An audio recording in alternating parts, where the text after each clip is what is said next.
Hello and welcome to Sounding Board, a community access television production of Soroptimist International of Novato. My name is Madeline Peters and I'm the host for today's program. Our guest, our very special guest, is Linda Witong, who has quite a distinguished career. The topic of her conversation with me today is water crisis? What water crisis? Just a little background on Linda. Linda thought she retired from the district attorney's office. This is a number of years ago. And little did she know that an entire other career was waiting for her as part of a non-governmental organization, as a delegate to the United Nations Commission on the Status of Women. Definitely a researcher par excellence for Soroptimist International.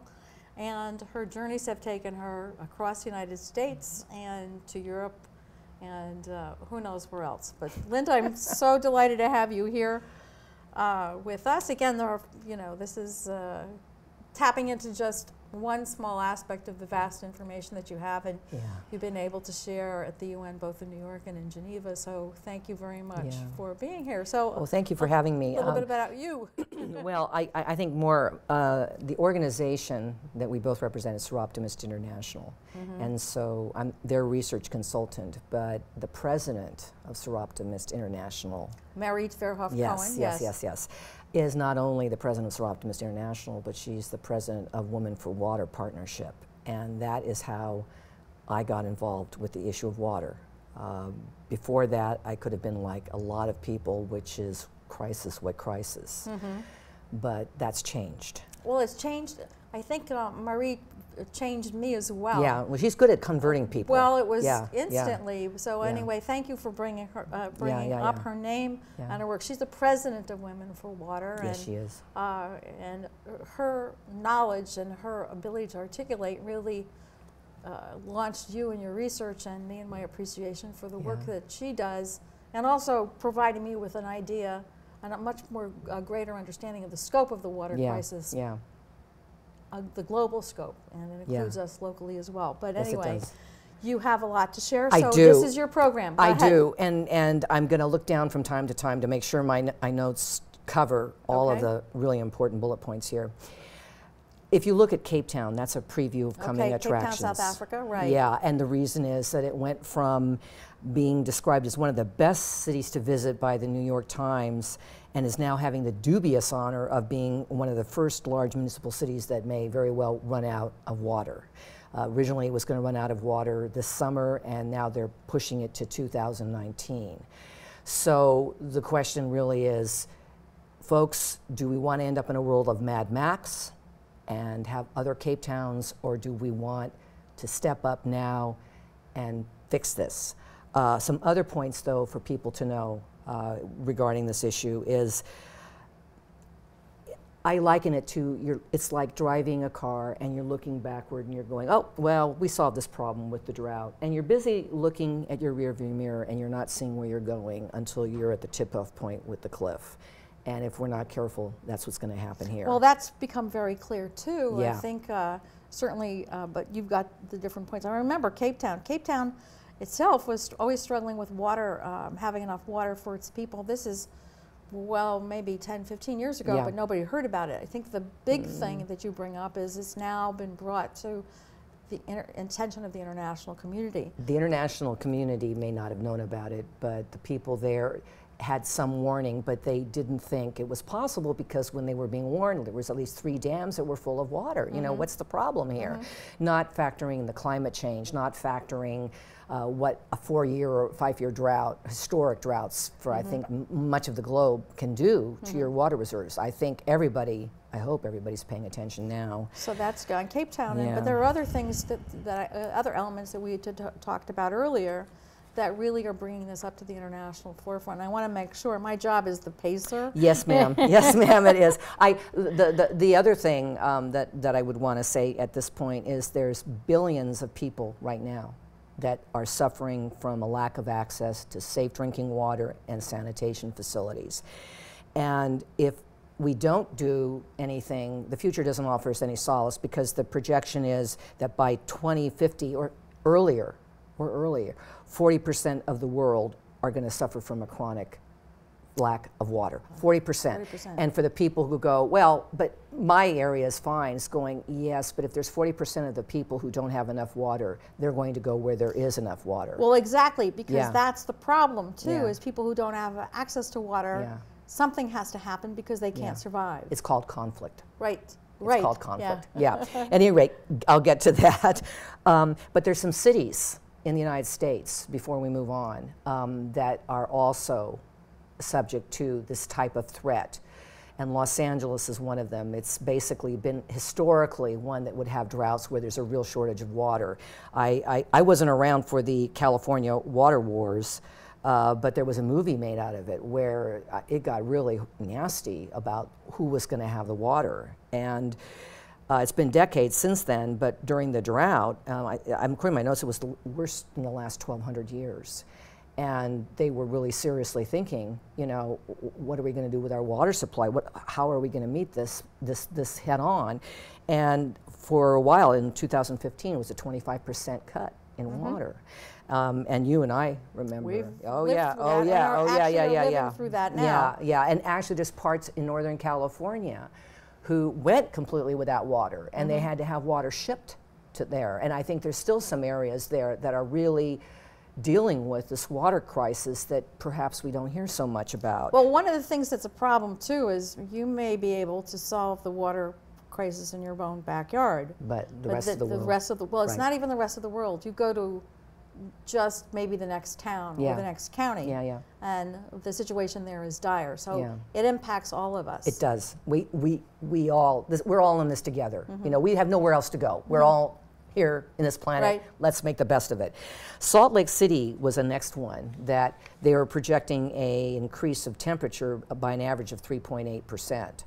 And already the water in the Great Salt Lake has really been diminished. The projections were it's shrunk to nearly half of its former size in the last 170 years. And it has been deemed by the University of Florida's Environmental Hydrology Laboratory as being a high level of freshwater vulnerability site. Yeah. And the population is also expected to double in 2050. And so you have the doubling of the population. And that's going to be around the world. Yeah, right. Yeah. So these are factors, again, they affect us locally, but they're global issues. Yeah, and you've got the population increasing, you've got the water scarcity, you have, and I'm getting ahead of myself, but you've got the water underground perhaps being contaminated and not sufficient, and you have the existing industries, agriculture, name it, that are still going full throttle and are going to have more of a demand for water. So it's what I would call a perfect storm. It could be, but in perhaps another segment, we'll talk about what people are doing to try and remedy that. But I think that's the important thing is the message has to be, again, your role right now is creating public awareness. Yes. You've got the background knowledge. Yes. You've had the opportunity to participate in discussions at an international and national level. But the important thing is to bring the message to our local communities. Yeah, and so I'm really trying to do that here, folks. And thank you for giving me this audience on behalf of Soroptimist, Women for Partnership, and the United Nations. Thank you. Okay, around the world, you have Mexico City. You may have been reading about how they have a scarcity of water, and people have even been turning off the water to try and sabotage it, which is a whole other world of problems, shall we say. You have Jakarta, excuse me, yes, this running so dry the city is sinking. So that's another issue. The lack of water is having a maximum impact on just the geography of these cities. For example, in Miami, all right, you go, well, Miami shouldn't have a crisis. Miami's got water all around it. Well, the problem is that Miami's got salt water, and the salt water is going higher, and Miami isn't going any higher along with it. So the salt water is getting into the water sources in Miami, and like the Everglades is starting to get salty. The water sources are starting to get salty. So you've got that going on. And then another example would be Jakarta. Yes.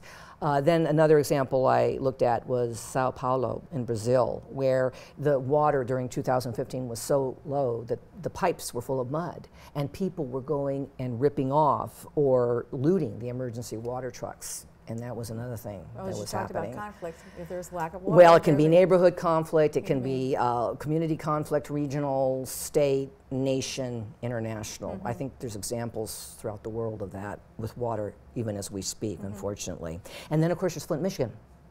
And Flint, Michigan, yes, you know, people thought that their water, you know, they had water, right? And this is a perfect example, which we'll touch on a little bit more detail later, of, well, the good news is you have the water. The bad news is it's horribly polluted. Well, it was like high content of lead poisoning. The woman who was the spokesperson for that, she just won the Goldman Award for the Goldman Environmental Award. Really pointed out there was the high lead content. She had one of her twins was diagnosed with lead poisoning, and she's the one that launched the campaign. So we have that again. It's Flint, Michigan. We have it, Flint, Michigan. We have that here. Yeah.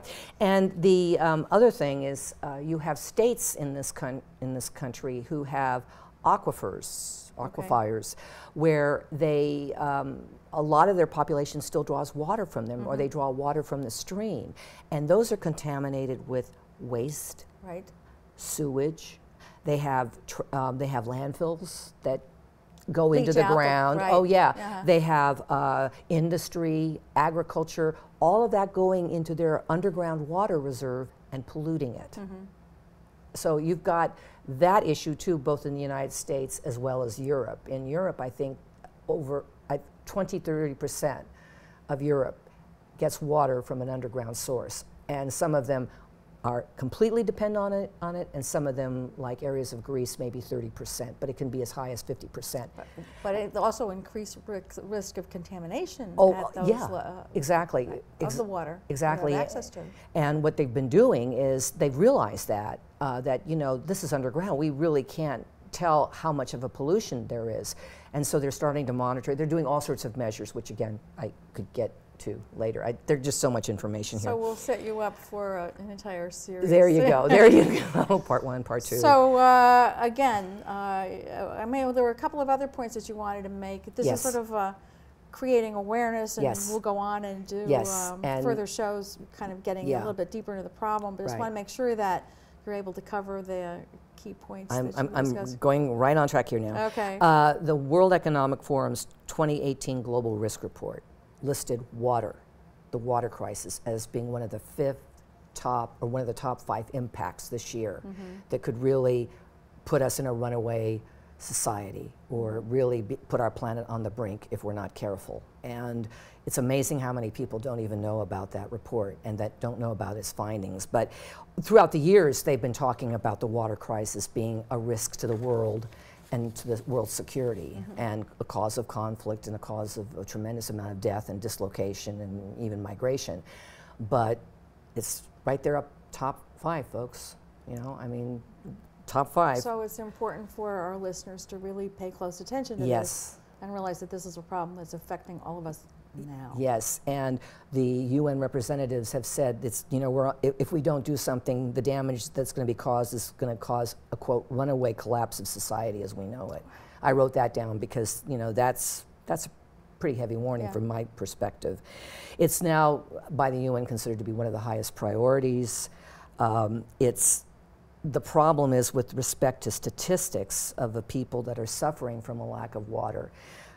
They only represent the tip of the iceberg. There's an estimated 3.6 billion people that live in areas that are potentially water scarce at least 1 month per year. That's now, okay? It could increase to 4.8, 5.7 billion people by 2050. Billion, that's with the big B. By 2050, the world population is going to reach 9.7 billion people, and the water demand is going to rise by 55%. And what's more is 4 billion people are going to live in water-stressed river basins, including water-rich countries, but they're still going to have stresses within their water supply. And so when I read from the UN General Assembly resolution declaration that this is only the tip of the iceberg, these statistics, I went, oh dear, Houston, we have a problem. Yeah, we do. Yeah, we do. Well, and again, you know, I want to thank you for being here to lay this all out for us. I'm very conscious of our time. I want to make sure that you, because there were a couple of other things that you wanted to talk about. So again, we can go on and have conversations forever. Yes. But yes. again, if we look at this as part of a series that we're taking responsibility Yes. for educating our community, Yes. let's Yeah. kind of make sure that you have a chance to Yeah. highlight the other points. I'm trying before not to we close. talk fast because I'm an attorney, but you know, It's part of your DNA. I can't help it. What they also need to know is that ecosystems such as the wetlands, forests, mountains, grasslands, which are vital for securing water resources, are being degraded, Right. poisoned, depleted by pollution from agriculture, mining, energy industries, and there's a greater actually need for water from these same places. And then you have the population increasing and all that. You're getting to a situation where it's going to get even worse and very, very fast with respect to that. It's also the type of pollution is very interesting. We have soil and water pollution is causing half as many deaths as it used to. In other words, many more deaths. This is for people who don't think it can happen to tap water. I thought this was a very interesting statistic. In the Global Risk Index, it said that microplastic fibers are found in 83% of the world's tap water. 83%. 83% Now, of the you know, for someone sitting there going, oh, well, what does this have, you know, well, to do with okay, me? I can, you know, plastic, okay, you know, the world's plastic, what's a little plastic? Well, the problem is that plastic absorbs toxins. Mm-hmm. And a lot of those toxins are very bad news and poisonous for your body, and they stay into your body. Mm-hmm. So this is a real problem. So it's not just the matter that it's plastic, it's the fact that these plastics are now affected by toxins Yeah. that then humans ingest. And another thing that's going on is the world's wastewater. That is water, sewage, The gray water, sewage. urban, industry, agriculture, is being released into the least developed countries. Over 80% of it is not treated. All right? So least developed countries. So we have the wastewater, which is, again, we're talking about an international water shortage crisis. Right. And you're talking about these untreated, that the wastewater is untreated in some of the least developed countries. A lot of it, like 80%. Now, examples of pollution. I wanted to just give some real fast examples. Domestic wastewater is human excrement. Emerging pollutants are pharmaceuticals, drugs, endocrine disrupts, veterinarian drugs. Namely, any drug that's been used or consumed can end up going into the wastewater without treatment. Or in some cases, what they're saying is some of it goes in the water and it's still showing a presence in the water even after treatment. Okay, municipal wastewater has very dangerous microorganisms, heavy metals, emerging pollutants, again, you're talking about the drugs.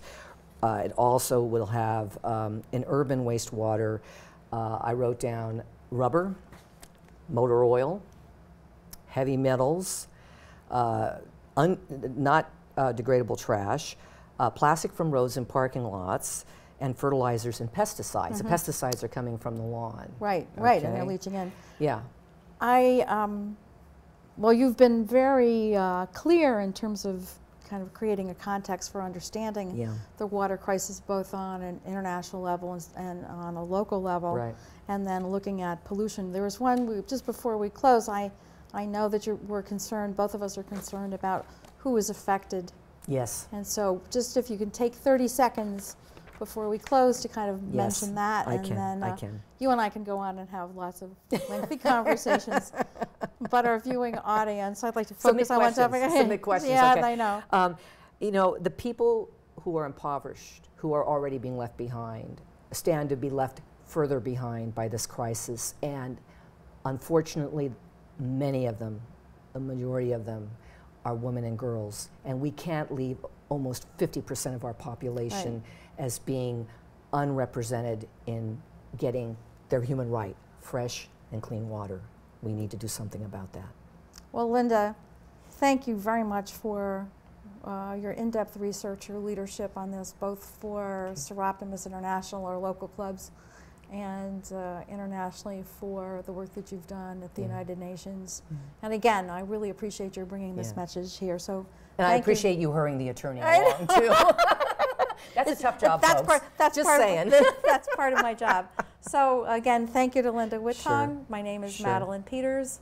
This is Sounding Board, and again, water crisis. What crisis? Mad Max.